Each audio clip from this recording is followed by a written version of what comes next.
দর্শক, আমি একটা বিষয় আপনাকে দেখানোর জন্যই ক্যামেরাবন্দি করলাম ভিডিওটি। এই যে গাছটি, কাঁঠাল গাছটি দেখছেন, এটি স্থানীয়রা বলছেন কয়েকশো বছর, মানে অনেক বছর পুরনো এই গাছটি।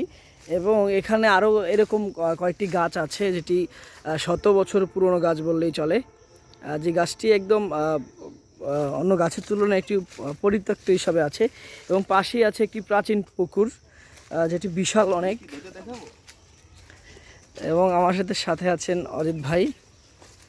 এবং এখানে এই গাছগুলো আপনারা দেখলেই বুঝতে পারবেন যে এটি প্রাচীনতম গাছ এবং বিশাল বিশাল কাঁঠাল আমরা দেখছি এবং ঘুরছি। এটি ভোলা সদর উপজেলার এবং এরকম আরও কয়েক শতাধিক গাছ এখানে আছে। এটা অনেক বড় জায়গা নিয়ে বিস্তৃত এই খামার বাড়িটি। কাঁঠাল গাছগুলো দেখলেই মনে হয় যে এটি অনেক শত বছর পুরনো বাড়ি। এটি একটি বাড়ির আঙিনা বা বাড়ির পুকুর বললেই চলে, পুকুর পাড়ে এই কাঁঠাল গাছ। এরকম কয়েকটি গাছ এখানে আছে।